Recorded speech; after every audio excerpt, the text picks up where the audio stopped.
Coucou et bienvenue sur le stream de Ninja Mystère. Voilà, comme je l'avais indiqué sur le Discord, plus tôt dans la journée, bon, j'ai décidé de faire un live, spécial nuit de Noël, justement où, où j'ai notamment l'intention, de lire une des nouvelles, une des nouvelles de Sherlock Holmes, à savoir Le Dernier Problème. Bon, oui, je me suis dit que, bon, oui, bon, plutôt que de faire que de lire, bon, une histoire traditionnelle de Noël, bon, j'allais faire du Sherlock Holmes. Bon, je me suis dit: «Pourquoi pas?» Bon, étant donné que, bon, c'est justement, oui, j'ai justement reçu, j'avais reçu en cadeau l'année dernière, voilà, oui, un exemplaire des mémoires de Sherlock Holmes, qui fait partie, si je me trompe pas, un des 3 recueils, justement de compilation des nouvelles qu'a écrit Arthur Conan Doyle autour du personnage de Sherlock Holmes et donc oui, j'ai choisi, cette nouvelle en question, j'ai choisi de faire, oui, la nouvelle, qui s'intitule Un dernier problème ou le problème final, oui, selon les traductions. Hem, oui, qui est justement, oui, qui fait partie des nouvelles clés, dans l'univers de Sherlock Holmes, puisque celle-ci, oui, introduit le personnage de Moriarty, oui, du professeur Moriarty, bon, qui est considéré comme le plus grand ennemi, oui, le plus grand ennemi auquel jamais rencontré Sherlock Holmes et donc oui, pour vous replacer un peu dans le contexte, hem voilà, ouais, oui, il faut savoir que, justement, oui, ouais, cette nouvelle fait partie des 56 qu'Arthur Conan Doyle a écrites, mettant en scène le personnage de Sherlock Holmes et que celle-ci a été publiée, pour la première fois dans la revue britannique, The Strand Magazine en décembre 1893, avant d'être regroupée, ouais, comme je le disais tout à l'heure, avec d'autres nouvelles dans le recueil Les Mémoires de Sherlock Holmes. Donc voilà, oui, c'est justement un des exemplaires, voilà, oui, de ce recueil, ouais, que l'on m'avait offert l'année dernière, justement. Et voilà, oui, effectivement, voilà, oui, oui, dans ce récit, on apprend, notamment, oui, l'existence du professeur Moriarty, qui est un génie du mal, oui, à la tête du crime organisé londonien. Et donc après voilà, bon, après je ne dévoilerai, bon, pas plus loin parce que sinon après ça spoilerait la suite de l'intrigue et donc oui, après oui, ça n'aurait plus trop d'intérêt, oui, si je lisais juste après. Donc c'est pour ça là, après je vais enchaîner avec la lecture, voilà, oui, je vais enchaîner avec la lecture, bon, on va dire, ouais, ouais, je vais directement, pardon, je vais y arriver ce soir. Je vais enchaîner directement avec, la lecture, de la nouvelle en question.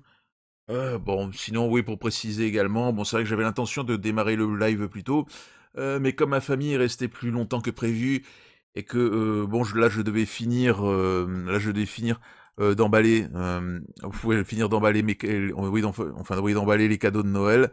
Bon, sachant que, voilà, je n'avais pas envie de me retrouver comme l'année dernière à devoir le faire, justement, le matin à l'arrache. Oui, parce que, bon, ouais, ça n'avait rien d'agréable.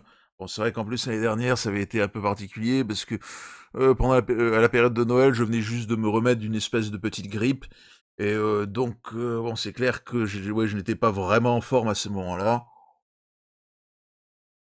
et donc ouais, c'est vrai que ça avait pas non plus facilité. C'est pour ça que je me souviens que l'année dernière, le jour de Noël, du coup, oui, avec tout ça, en étant obligé, bah, voilà, oui, de finir tous les préparatifs le matin. Même, je m'étais retrouvé avec une bonne migraine pendant toute la journée, ce qui était sympa, donc c'est pour ça que je ne tiens pas à ce que ça se reproduise cette année. Donc voilà, bon, bah, je pense que j'ai assez digressé et donc ouais, on va pouvoir, je pense, entamer la lecture de cette fameuse nouvelle. Donc je vais commencer. Bon, c'est une première pour moi, bon, jusque-là, bon, les seuls livres que j'ai lus en live, c'était des livres-jeux. Donc là, voilà, cette fois-ci, on va passer à de la littérature plus classique, on va dire. Pour être amené à renouveler l'expérience plus tard, justement, oui, peut-être avec d'autres livres à l'avenir, je verrai. Mais bon, voilà, c'est pour ça que je vais faire comme à l'époque, oui, je ne sais pas si certains d'entre vous Oui, ce rappel, oui, quand il y avait la chaîne C8 où des fois, voilà, où il y avait des intervenants qui lisaient, heu, oui, qui faisaient de la lecture de livres pendant la nuit. Du coup, ouais, là, je vais un peu me retrouver à faire la même chose. Très bien, bon, bah, voilà. Donc, par conséquent, je vais commencer. Hem, bon, voilà, je vérifie juste que tous les indicateurs d'OBS sont bons. Ah, voilà, parfait. Ouais, voilà, j'avais oublié. Voilà, oui, l'illustration, voilà, une des nombreuses couvertures, voilà, ouais, qui sont parues, enfin, une des couvertures des nombreuses éditions, heu, oui, justement du recueil où sont parues cette nouvelle. Hem, alors voilà, donc je commence. Donc, oui, le dernier problème. C'est avec une profonde tristesse que je consacre ces dernières pages au souvenir de mon ami Sherlock Holmes, dont les facultés si exceptionnelles ont inspiré tous mes récits. Je me suis donné pour tâche de dévoiler au public les faits vraiment extraordinaires auxquels je me suis trouvé mêlé, depuis l'époque où un hasard particulier nous a réunis autour d'une étude en rouge, jusqu'au moment où mon ami a dû intervenir dans l'affaire du traité naval. Je tiens à faire remarquer en passant que cette intervention a évité sans aucun doute des complications internationales très menaçantes. Je sens que mon œuvre est imparfaite, incohérente même. J'avais la ferme intention de ne pas la poursuivre et de passer sous silence l'événement qui a créé dans ma vie un vide si grand qu'au bout de 2 années, il n'est pas encore comblé. Et les lettres publiées récemment, lettres dans lesquelles le colonel James Moriarty défend la mémoire de son frère, m'ont forcé à rompre le silence, et je me vois obligé d'exposer au public les faits tels qu'ils se sont passés. Je suis d'ailleurs seul à connaître la vérité absolue. Il n'y a, du reste, plus rien à ménager. L'heure de parler est venue. Je crois pouvoir affirmer que les faits n'ont été connus que par 3 organes. Le journal de Genève du 6 mai 1891, une dépêche Reuters, reproduite dans les journaux anglais du 7 mai, et enfin les lettres toutes récentes auxquelles je viens de faire allusion. Les deux premières de ces relations étaient très succinctes. Quant à la dernière, elle dénaturait complètement l'événement. Je vais le prouver, car il appartient à moi seul de révéler à l'opinion publique les incidents véridiques et réels survenus entre le professeur Moriarty et M. Sherlock Holmes. Vous vous souvenez peut-être qu'après mon mariage et mes débuts comme médecin civil, l'intimité qui avait jusque-là existé entre Holmes et moi s'était sensiblement refroidie. Il venait encore me voir, de temps à autre, quand il avait besoin d'un compagnon pour ses enquêtes, et ces occasions devenaient de plus en plus rares. Et, en 1890, il ne s'en présenta, à ma souvenance, que 3. Pendant l'hiver de cette même année, et au début du printemps de 1891, j'appris par les journaux que le gouvernement français avait chargé mon ami d'une mission de la plus haute importance. Les 2 lettres que Holmes m'adressa de Narbonne et de Nîmes me firent supposer que son séjour en France serait de longue durée. Aussi fus-je très surpris de le voir entrer, le 24 avril au soir, dans mon cabinet de consultation. Je m'aperçus immédiatement qu'il était plus pâle et plus maigre que de coutume. Oui, dit-il, répondant à mon regard étonné plutôt qu'à mes paroles. Je ne me suis guère ménagé ces temps-ci. J'ai été surchargé de besogne. Auriez-vous un inconvénient à ce que je ferme vos volets? La pièce n'était éclairée que par la lampe placée sur la table où je lisais. Holmes se longea le mur jusqu'à la fenêtre, et, tirant les volets d'un mouvement brusque, les ferma au verrou. Vous avez peur? Demandai-je. Eh bien, oui. Peur de quoi? De fusil à vent. Mon cher Holmes, que voulez-vous dire? Je pense que vous me connaissez assez, mon cher Watson, pour savoir que je ne suis pas un névrosé, mais j'estime ne pas devoir le danger quand il vous menace. Non, mais j'estime que ne pas voir le danger quand il vous menace est une preuve de bêtise et non de courage. Donnez-moi donc une allumette. Il alluma une cigarette et aspira quelques bouffées qui semblèrent calmer ses nerfs. Excusez-moi d'être venu tard, et ne m'en veuillez pas non plus si, tout à l'heure en vous quittant, vous me voyez sauter par-dessus le mur au fond du jardin. Et que signifie tout cela? Il étendit la main, et, à la clarté de la lampe, j'aperçus 2 phalanges de ses doigts broyées et saignantes. Vous reconnaîtrez que je n'exagère rien, dit-il en souriant. J'ai eu cependant de la chance dans mon malheur, car l'objet qui m'a atteint aurait pu me briser la main. Madame Watson est-elle ici? Non, elle est en visite chez des amis. Alors vous êtes seul? Oui. Eh bien, dans ce cas, je n'ai plus aucun scrupule à vous demander de venir avec moi sur le continent pour 8 jours. Et où irons-nous? Oh, peu importe. Tout ceci devenait de plus en plus étrange. Holmes n'était pas homme à s'absenter sans un motif grave.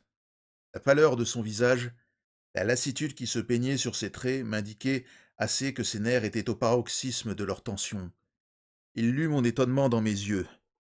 Joignant les doigts, il appuya ses coudes sur ses genoux et m'expliqua la situation. Vous n'avez sans doute jamais entendu parler du professeur Moriarty, me dit-il. Non, jamais. Voilà précisément le côté merveilleux de l'affaire, s'écria-t-il. Cet homme remplit Londres de ses exploits sans que personne ne s'en doute. Aussi tient-il le record du crime.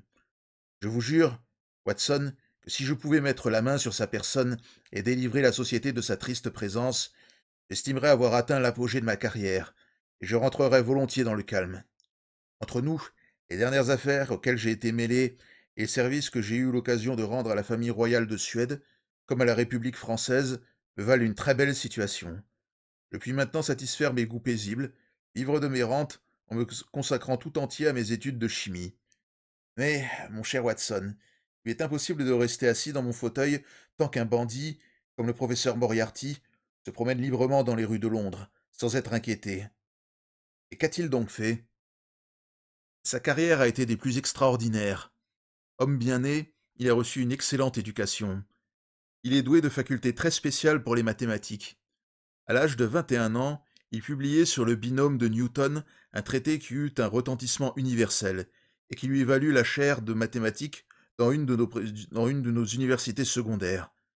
Il semblait donc avoir un bel avenir devant lui. Il portait malheureusement dans le sang et par atavisme les instincts les plus vicieux qui, loin de s'atténuer, ne firent que se développer. Ces déplorables instincts, servis par ses puissantes facultés mentales, firent de lui un être essentiellement dangereux. Dans la ville universitaire même, de fâcheuses rumeurs commencèrent à circuler sur son compte. Il dut finalement renoncer à sa chaire et gagner Londres, où il devint préparateur pour l'école militaire. Voilà ce qu'on en connaît dans le public. Et il me reste à vous apprendre ce que je suis seul à l'avoir découvert. Comme vous le savez, Watson, personne n'a pénétré mieux que moi dans l'élite du monde criminel de Londres. Or, je me suis depuis longtemps convaincu qu'il existe derrière le malfaiteur une puissance occulte, une sorte de force merveilleusement combinée qui, toujours, contrecarre la loi et couvre le coupable de son bouclier. Maintes fois dans les cas les plus variés, faux, vol, meurtre, j'ai senti la présence de cette force. J'ai suivi son action dans bien des crimes demeurés inconnus et pour lesquels je n'avais pas été personnellement consulté. Pendant des années, j'ai cherché à percer le mystère, et je suis enfin arrivé à trouver une piste que j'ai suivie à travers 1000 détours. Cette piste vient de me faire aboutir à l'ex-professeur Moriarty, le célèbre mathématicien. Il est, mon cher Watson, le Napoléon du crime. Pour moi, il personnifie l'instigateur de la moitié des forfaits commis dans cette capitale, et de presque tous ceux qui restent impunis. C'est un génie, un philosophe, un grand penseur. Il a un cerveau merveilleusement organisé. Il reste immobile, comme l'araignée au centre de sa toile. Mais cette toile a 1000 ramifications, et il perçoit les vibrations de chacun des fils. Il fait peu de choses pour lui-même. Il ne trace que les plans d'opération pour ses agents, aussi nombreux qu'admirablement dressés. Y a-t-il un crime à commettre, un papier à subtiliser, une maison à piller, un homme à faire disparaître? Le professeur en est informé. Il combine l'attaque et le crime s'accomplit aussitôt. Il se peut se faire que l'exécuteur du coup soit pris. Dans ce cas, il est pourvu largement à sa caution et à sa défense. Et le pouvoir central dont relevait cet agent ne se voit jamais atteint, ni même soupçonné. C'est cette organisation, mon cher Watson, que j'ai dépistée. Pour la découvrir et la ruiner, j'ai dû déployer toute mon énergie. Le professeur s'était entouré d'une garde habituellement choisie et contre laquelle tous les efforts échouaient. Il n'arrivait jamais à fournir des preuves suffisantes pour faire condamner mon homme en justice. Vous connaissez mes facultés, mon cher ami. Eh bien, au bout de 3 mois, j'ai dû reconnaître que j'avais dans la personne de mon antagoniste, sinon un maître, du moins un égal. L'horreur que m'inspiraient ces crimes disparaissait devant l'admiration que provoquait en moi son habileté. Seulement, il fit un faux pas. entre parenthèses, bien léger, il est vrai. Et ce faux pas constituait une faute grave, au moment même où je le serrais de près. L'occasion était belle. Je la saisis, commençai aussitôt à tendre mon filet autour de lui. Les mailles de ce filet vont bientôt se fermer. Dans 3 jours, c'est-à-dire lundi prochain, le fruit sera bon à cueillir. Le professeur, avec toute sa bande, sera entre les mains de la police. À ce moment, nous assisterons au plus grand procès criminel du siècle, et nous aurons la clé de plus de 40 affaires restées mystérieuses. Et vous comprenez que si nous pressons trop, ils nous glisseront entre les mains, même à la dernière minute. Mon rêve était d'arriver à mon but sans donner l'éveil au professeur Moriarty. Malheureusement, il est trop malin pour que quelque chose lui échappe. Il a suivi chaque mouvement que je faisais pour l'enserrer dans mes mailles. Maintes fois, il a cherché à m'échapper. Je l'ai toujours ressaisi. Cette lutte audacieuse, si je vous en narrais les détails, mon cher Watson, prendrait place parmi les épopées les plus brillantes des annales des détectives. J'ai dû faire feu de toutes pièces, déployer tout mon talent. Mais aussi, je n'avais jamais rencontré un semblable adversaire. Dès qu'il me portait un coup violent, je le parais aussitôt. Ce matin, j'avais pris mes dernières dispositions. Il ne me fallait plus que 3 jours pour mener l'affaire à bonne fin. Il réfléchissait dans ma chambre, lorsque tout à coup la porte s'ouvrit et livra passage au professeur Moriarty lui-même. J'ai les nerfs solides, vous le savez, et pourtant j'éprouvais un frisson en voyant devant moi l'homme dont la pensée me hantait depuis si longtemps. Je le connaissais parfaitement, grand, mince, avec un front bombé très proéminent, et des yeux profondément enfoncés. Il a un visage blafard et complètement rasé qui lui donne l'apparence d'un ascète, tout en lui conservant la physionomie d'un professeur. Ses épaules sont voûtées par l'étude, sa tête penchée en avant aussi de droite et de gauche, à la manière des reptiles. Ses yeux ridés se fixèrent sur moi avec curiosité. Votre développement frontal est moins fort que je ne le croyais, me dit-il. Vous avez la mauvaise habitude de porter des armes chargées dans la poche de votre robe de chambre. Dès son entrée, j'avais compris que ma situation devenait critique. Il me fallait à tout prix arriver à lui imposer silence. Sans perdre un instant, j'avais fait passer mon revolver de mon tiroir dans ma poche, le dissimulant de mon mieux sous mes vêtements. Voilà, je profite que c'est la pub pour boire un petit coup.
Voilà. Bon, bah, du coup, je reprends.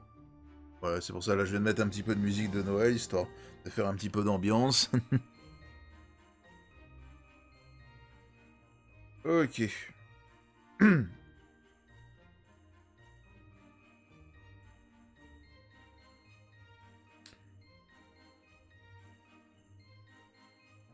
Alors, sans perdre un instant, j'avais fait passer mon revolver de mon tiroir dans ma poche, le dissimulant de mon mieux sous mes vêtements. Me voyant découvert, je plaçai l'arme en évidence sur la table. Il continua à sourire et cligna de l'œil, et avec une expression telle que je me félicitais d'avoir cette arme à portée de ma main. Vous ne me connaissez évidemment pas, dit-il. Je vous connais au contraire, parfaitement, répondis-je. Veuillez prendre une chaise. J'ai 5 minutes à vous donner si vous avez à me parler. Vous avez déjà eu l'intuition de ce que j'ai à vous dire. Il est alors probable que vous deviniez ma réponse. Êtes-vous prêt? Absolument. Il porta la main à sa poche pendant que je saisissais mon pistolet sur la table. Mais il ouvrit simplement un agenda sur lequel étaient griffonnées quelques dates. Vous vous êtes trompé sur mon chemin le 4 janvier, dit-il. Non, oui, pardon, vous vous êtes trouvé sur mon chemin le 4 janvier, dit-il. Le 23, vous m'avez gêné. Vers le milieu de février, vous m'avez causé un tort sérieux. À la fin de mars, vous avez complètement bouleversé mes plans. Et maintenant, à la fin d'avril, votre continuelle persécution attente à ma liberté. La situation est intenable. Avez-vous une proposition à me faire? Demandai-je. Oui, je vous prie de vous arrêter, monsieur Holmes, répondit-il en hochant la tête. Vous feriez bien de vous en tenir là. Pas avant lundi, en tout cas, répliquai-je. C'est bon, reprit-il. Un homme de votre intelligence doit comprendre qu'il n'y a qu'une seule manière d'en finir. C'est de vous retirer. Vous avez poussé les choses à un tel point qu'il ne vous reste plus qu'à cette ressource-là. Je vous avoue que l'habileté dont vous avez fait preuve a été pour moi un vrai régal intellectuel, et il me serait réellement pénible d'en arriver à une mesure extrême. Vous souriez, monsieur, et vous assure pourtant que je ne plaisante pas.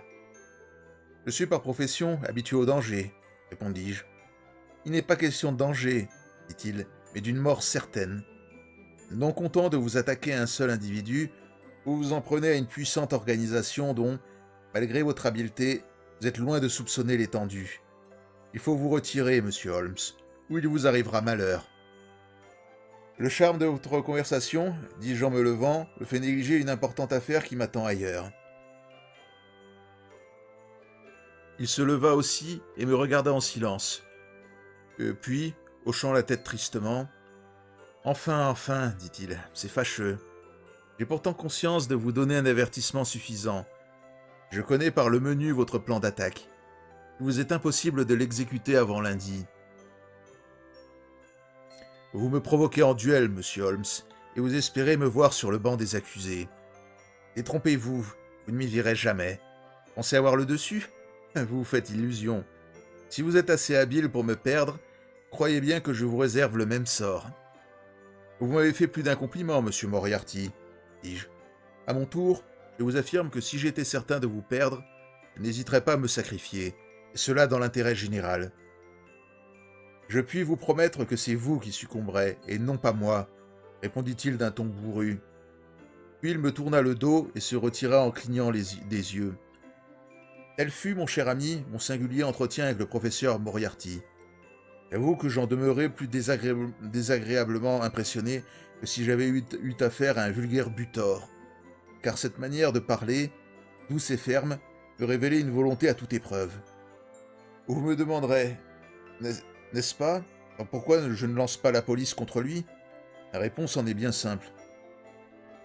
J'ai la conviction que le coup sera porté par un de ses agents, et cette conviction se base sur des preuves.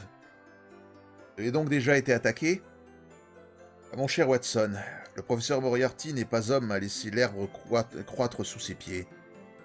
Je suis sorti vers midi pour traiter une affaire dans Oxford Street. Au moment où je tournais le coin de Bentinck Street pour entrer dans Welbeck Street, un camion attelé de 2 chevaux lancé au grand trot déboucha subitement et me vint droit dessus en un clin d'œil. D'un bond, je sautai sur le refuge. Une seconde de plus, j'étais perdu. Le camion enfila la rue Marylebone et disparut aussitôt. Je suivis le trottoir. Mais au moment où je descendais vers Street, une brique détachée d'une toiture vint s'écraser à mes pieds.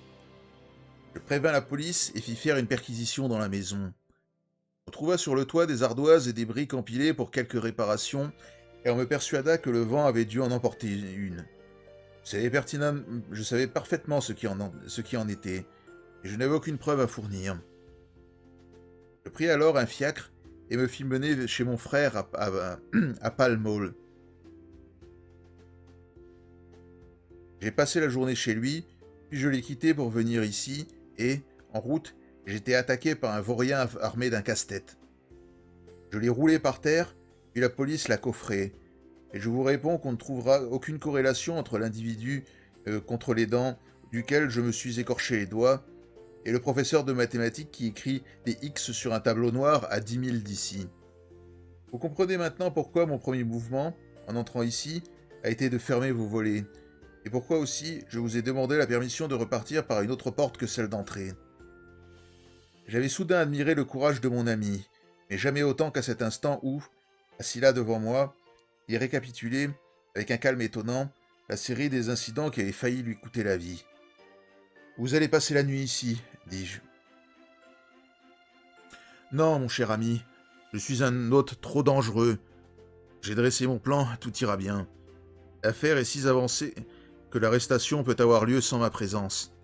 Mon intervention ne sera utile que pour la condamnation. Il est donc préférable que je m'en aille en attendant que la police agisse. Je serais même très heureux si vous pouviez m'accompagner sur le continent. »« J'ai peu de malades en ce moment, répondis-je, et j'ai pour voisin un confrère complaisant. Je serais donc enchanté de vous accompagner. Et vous partiriez demain matin ? Oui, s'il le faut. C'est urgent. Voici mes instructions. Veuillez les suivre à la lettre, mon cher Watson, car vous allez jouer avec moi une partie décisive contre le plus habile coquin et le plus puissant syndicat de criminels de l'Europe entière. Écoutez donc attentivement. Vous expédierez ce soir même, par un messager sûr, tous vos bagages à la gare de Victoria. Et vous aurez besoin de n'y apposer aucune adresse. Demain matin, vous ferez chercher un fiacre en recommandant à votre homme de ne choisir ni le premier ni le second qui s'offriront à lui. Vous sauterez dans la voiture et vous vous ferez conduire à Lowther Arcade, au bout du Strand, en ayant soin de donner par écrit l'adresse au cocher et en lui recommandant de ne pas la jeter. Préparez à l'avance le prix de votre course, et dès que la voiture s'arrêtera, traversez rapidement les arcades et arrangez-vous de façon à vous trouver à l'autre extrémité à 9h15. Vous trouverez là, contre le trottoir, un coupé conduit par un individu vêtu d'un gros par-dessus à col liseré de rouge. Vous entrez dedans et vous gagnerez Victoria, juste à temps pour prendre l'express continental. Où vous retrouverai-je ? À la gare. J'ai fait réserver la deuxième voiture de première classe en partant de la tête du train. Alors rendez-vous dans le wagon ? Oui. En vain, je suppliai Holmes de passer la nuit chez moi. Il refusa, craignant sans doute d'attirer des désagréments sur son hôte. Il compléta en quelques mots ses instructions, puis il se leva et descendit avec moi dans le jardin dont il escalada le mur. Il se trouva ainsi dans Mortimer Street, et siffla un fiacre qui l'emmena aussitôt. Le lendemain matin, je me conformai aux instructions de Holmes. Je me procurai une voiture, choisie de manière à déjouer tout complot, et immédiatement après déjeuner, je me fis conduire à Lowther Arcade, que je traversai aussi vite que possible. À l'endroit désigné, je trouvai un coupé conduit par un gros cocher enveloppé dans une pèlerine de couleur sombre. Je sautai dans la voiture qui partit au grand trot dans la direction de Victoria Station et disparut après m'avoir déposé, sans que le conducteur ait même tourné la tête de mon côté. Oui, sans que le conducteur ait même tourné la tête de mon côté. Jusque-là, tout allait bien. Les bagages m'attendaient, et je découvris d'autant plus facilement le wagon désigné par Holmes. Il était le seul à porter la plaque « Loué ». Il n'y avait plus que 7 minutes avant le départ du train. L'absence de Holmes commençait à m'inquiéter sérieusement. Je cherchais vainement à distinguer parmi les groupes de voyageurs et d'amis de ces derniers la tournure svelte de Holmes. Les groupes de voyageurs et d'amis de ces derniers, oui, la tournure svelte de Holmes. Il n'était pas là. Je perdis quelques minutes à servir d'interprète à un vénérable prêtre italien qui, dans son mauvais anglais, ne pouvait pas arriver à faire comprendre à un employé qu'il voulait enregistrer ses bagages directement pour Paris. Enfin, jetant un dernier regard autour de moi, je regagnai mon wagon. Quelle ne fut pas ma surprise de constater que, malgré la plaque « Loué », l'employé y avait introduit le vieil italien. Inutile de chercher à lui expliquer qu'il était là en intrus. Mon italien était aussi piteux que son anglais. Je me résignai donc à mon sort en haussant les épaules. Et je continuai à chercher des yeux mon ami. Avec la plus grande inquiétude, redoutant un accident survenu peut-être dans la nuit. Les portières étaient déjà fermées et le coup de sifflet était donné, lorsque j'entendis ces mots derrière moi. Mon cher Watson, vous n'avez même pas daigné me dire bonjour.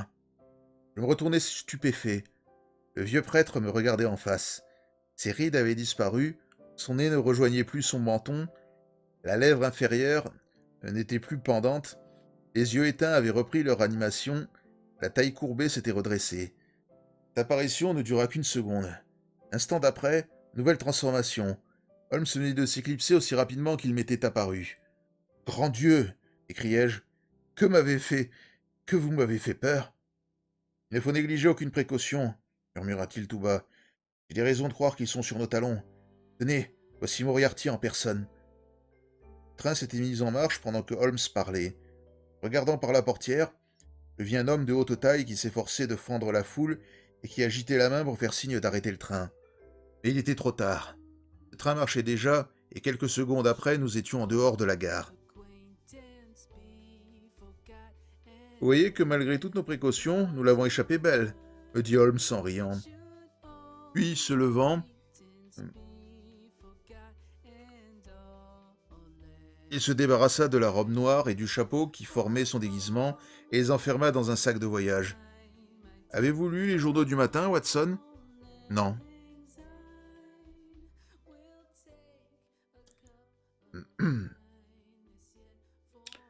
Alors, vous n'avez pas vu ce qui s'est passé dans Baker Street?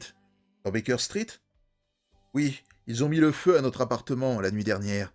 Il n'y a pas eu grand mal, du reste. Grand Dieu, Holmes, c'est affreux. Ils ont dû perdre ma piste après l'arrestation de l'homme au casse-tête. Pour cela, ils ne seraient pas allés me chercher chez moi. D'autre part, ils ont dû vous surveiller, puisque Moriarty vient de partir à Victoria. N'aviez-vous commis aucune imprudence en chemin? Je me suis exactement conformé à ce que vous m'aviez prescrit. Avez-vous trouvé votre coupé? Oui, il m'attendait. Avez-vous reconnu votre cocher? Non. C'était mon frère Mycroft. Il vaut mieux, dans ce cas-là, ne pas mettre d'étrangers dans la confidence. Mais il s'agit maintenant d'adopter une ligne de conduite vis-à-vis de Moriarty. Comme ce train est express et qu'il correspond avec le bateau, il me semble que nous l'avons réellement dépisté. Mon cher Watson, vous ne semblez pas avoir mesuré la portée de mes paroles, lorsque je vous affirmais que cet homme est intellectuellement mon égal.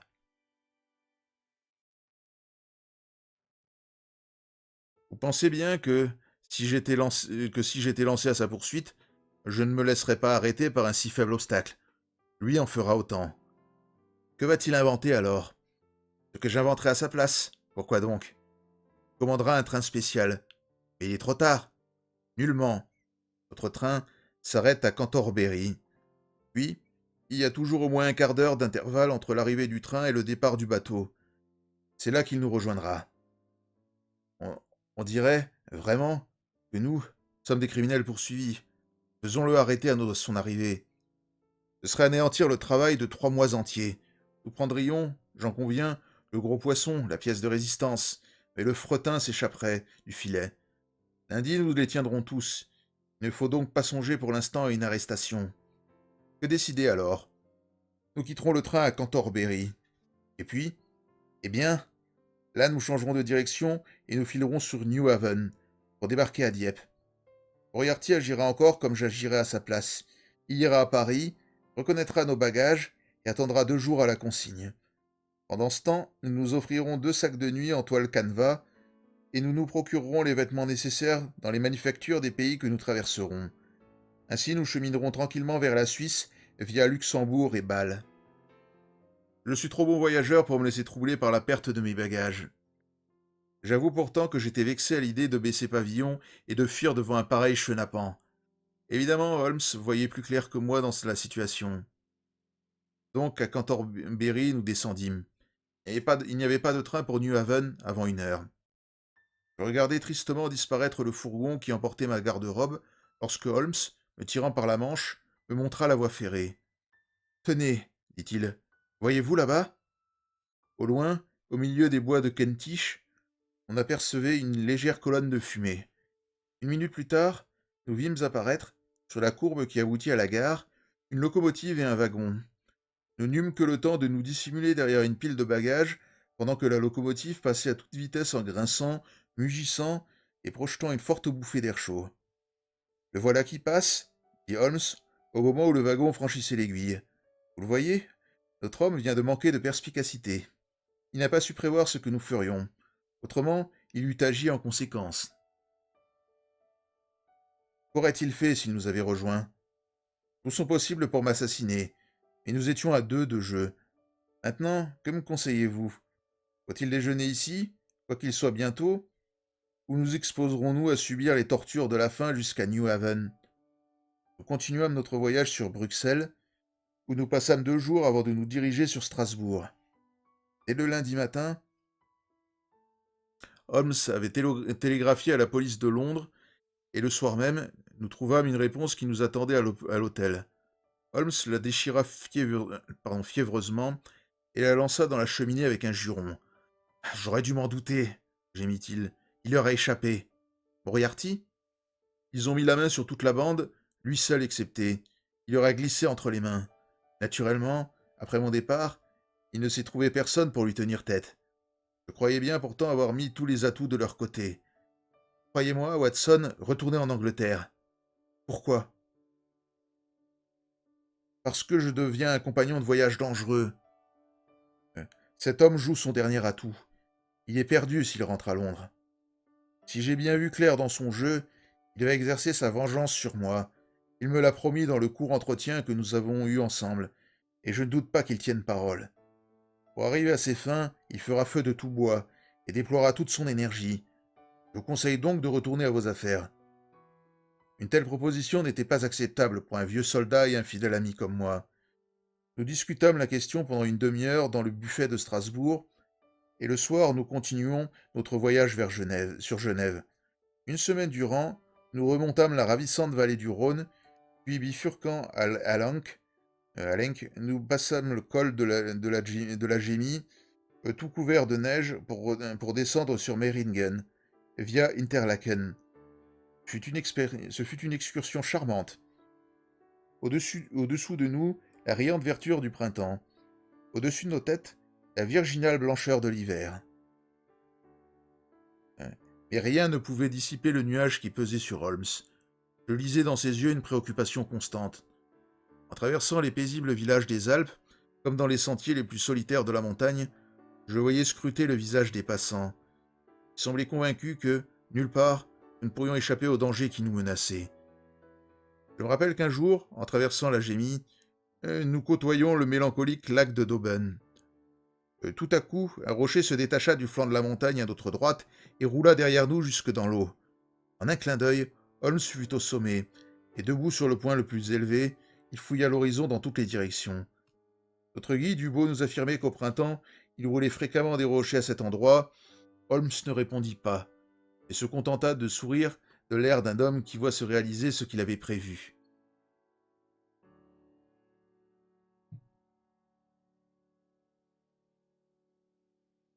Et pourtant, malgré cette inquiétude, il n'était pas abattu.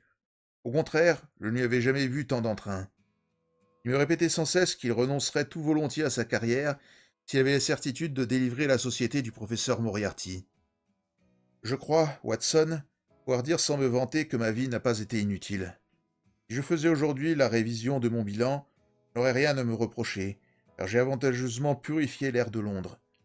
Sur plus de 1000 affaires, j'ai conscience de ne m'être pas égaré une seule fois. Dernièrement, j'ai été tenté de sonder les problèmes fournis par la nature, préférence à ceux plus compliqués qui résultaient de nos conventions sociales. Vos mémoires, Watson, s'arrêteront le jour où je couronnerai ma carrière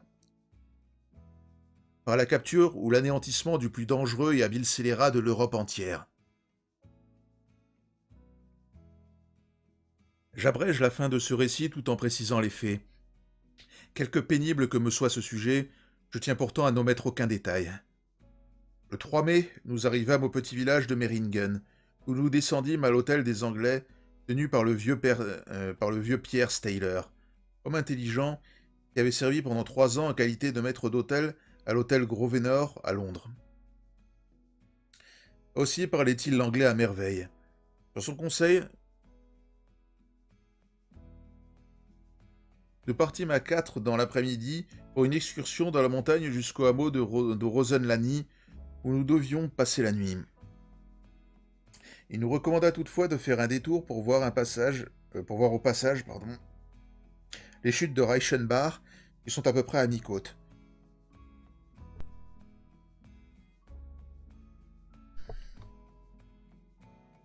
C'est en effet un spectacle grandiose. Le torrent, gonflé par la chute des neiges, se précipite dans un gouffre, d'où l'écume jaillit en tourbillons si épais qu'on les prendrait volontiers pour la fumée d'un incendie.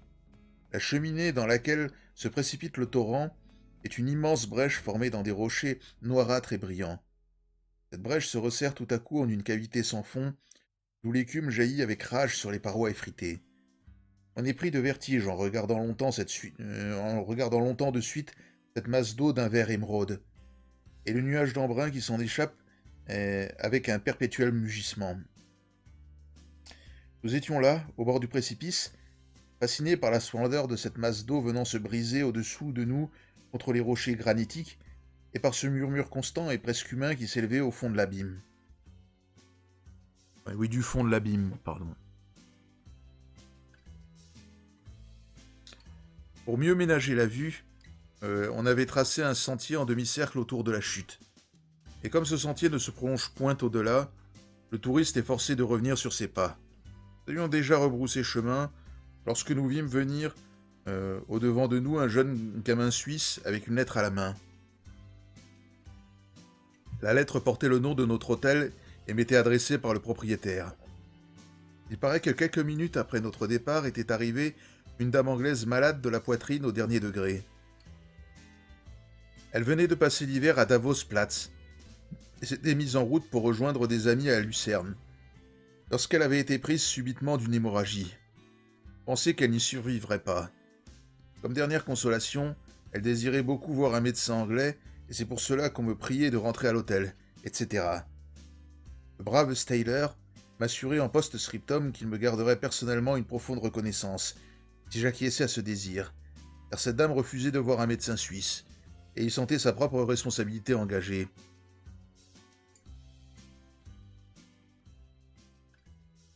Cet appel était de ceux auxquels on ne résiste pas. On pouvait refuser de secourir une compatriote qui se mourait en pays étranger. Toutefois, j'avais quelques scrupules d'abandonner ainsi Holmes. Finalement, nous décidâmes que le jeune messager suisse demeurerait avec lui pour lui servir de guide et de compagnon pendant que je retournerais à Meiringen.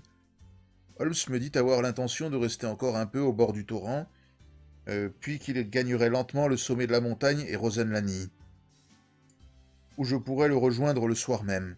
Je partis donc, et, en me retournant, je vis mon ami, hélas, pour la dernière fois en ce monde, les bras croisés, adossé à un rocher, en extase devant le tourbillon. Au bas de la descente, je regardais encore en arrière. De là, je ne pouvais apercevoir la cascade, mais seulement le sentier qui contourne le flanc de la montagne et conduit à la chute. Dans ce sentier marchait, pas pressé, un homme dont la silhouette sombre se détachait sur la verdure environnante. Son aspect me frappa ainsi que la rapidité de son allure, et dans ma hâte d'arriver à mon but, je ne m'arrêtai pas plus longtemps à cette réflexion. Je mis un peu plus d'une heure à atteindre Meiringen. Le vieux Steyler était sur la porche de son hôtel.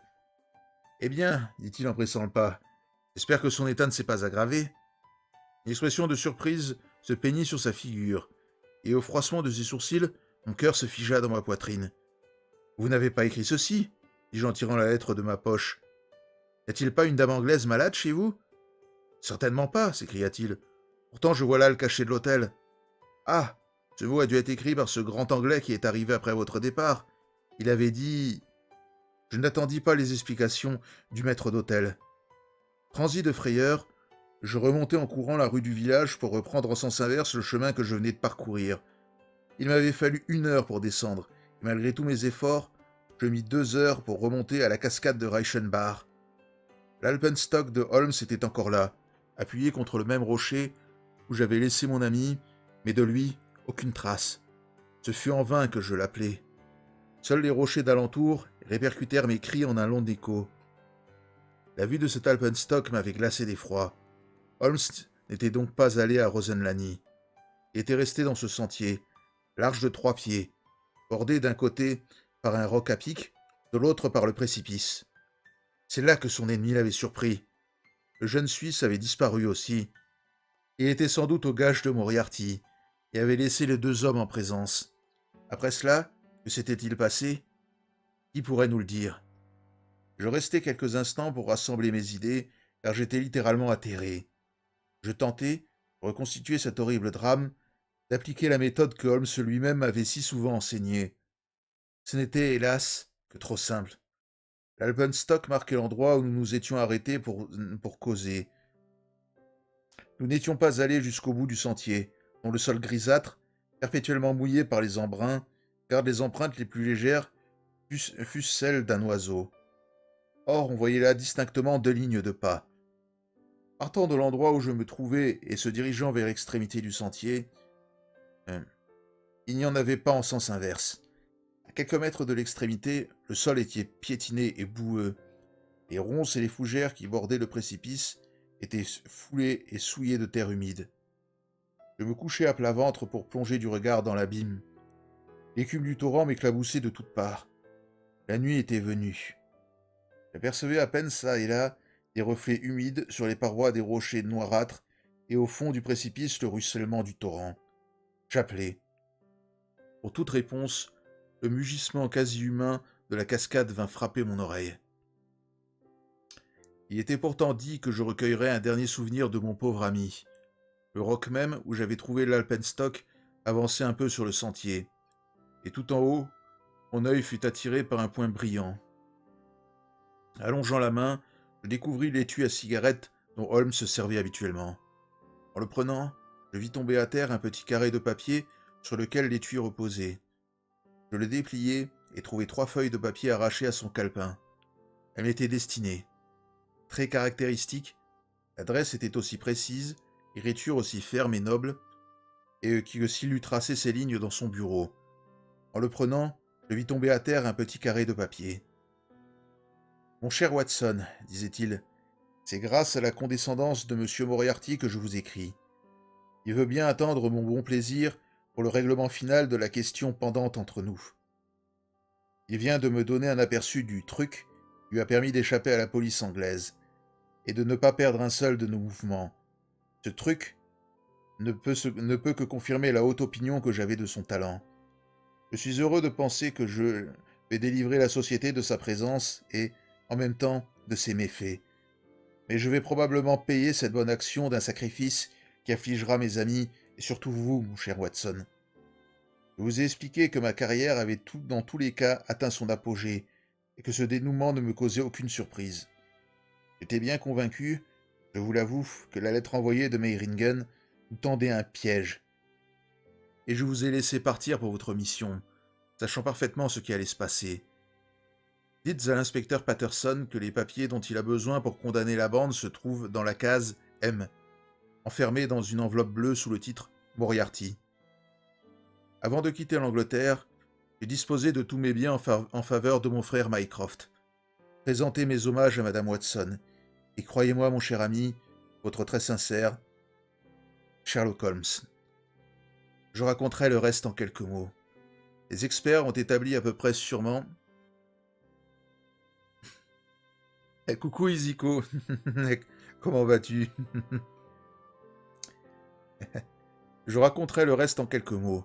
Les experts ont établi à peu près sûrement que la lutte entre les deux hommes s'est terminée, comme on pouvait le supposer dans un cas semblable.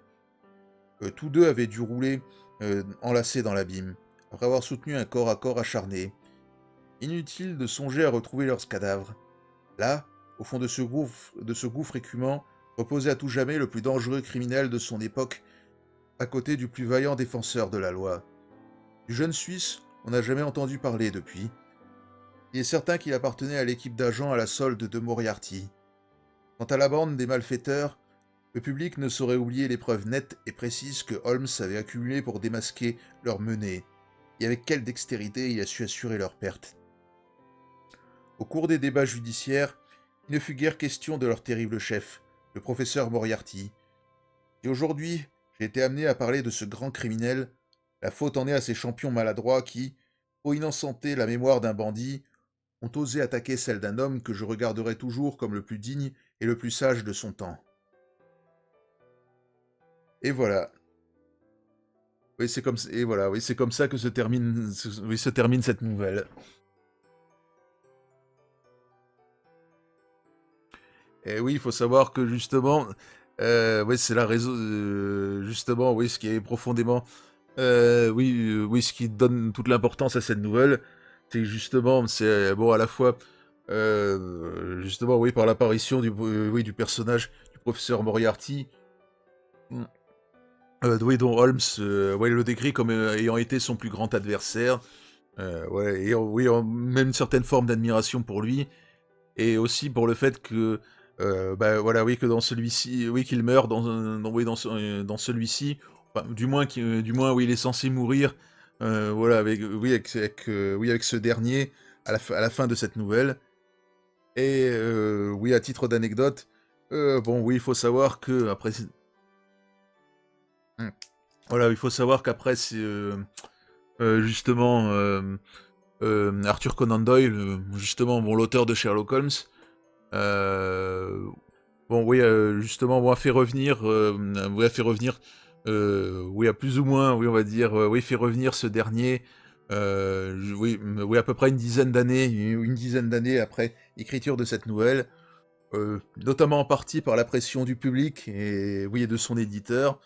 Et donc c'est pour ça qu'il avait dû après inventer, bon, toute une histoire, bon, qui est à peu près plausible, bon, pour expliquer justement comment Holmes avait survécu à la chute, justement, ouais, voilà, oui, à sa chute avec le professeur Moriarty, bah, justement, oui, dans les chutes de Reichenbach. Et, et donc, oui, c'est pour ça que, ouais, oui, oui, un détail assez amusant. Voilà. Et aussi, oui, il faut savoir que c'est vrai que dans beaucoup d'œuvres de fiction, bon, on voit souvent le professeur Moriarty à plusieurs reprises, bon, que ça soit dans les séries, les films ou autres, bon, qui ont été dérivés, oui, qui ont été dérivés autour du personnage de Sherlock Holmes. Mais dans les faits, oui, le professeur Moriarty n'apparaît que dans cette enfin, n'apparaît véritablement que dans cette nouvelle. Il est juste brièvement évoqué, bon, oui, juste brièvement évoqué, bon, je crois oui, dans une nouvelle antérieure, mais sinon, oui, c'est vraiment, mais oui, d'un point de vue canonique, oui, il apparaît vraiment uniquement dans cette nouvelle. Ouais.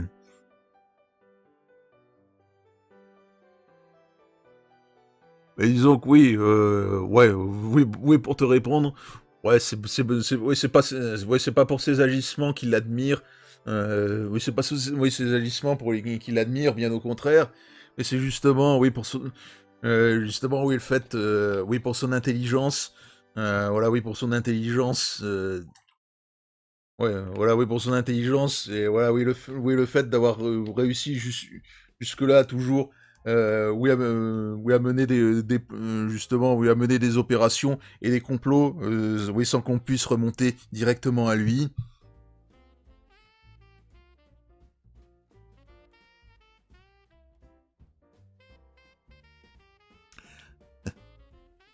Ah, non, non, pas du judo, Iziko. Ah, mais voilà, mais sinon, donc, ouais, bon, c'est pour ça, bon, ouais, bon, que je m'étais permis de lire, oui, de lire cette nouvelle, puisque bon, je savais que, voilà, bon, qu'elle était relativement courte.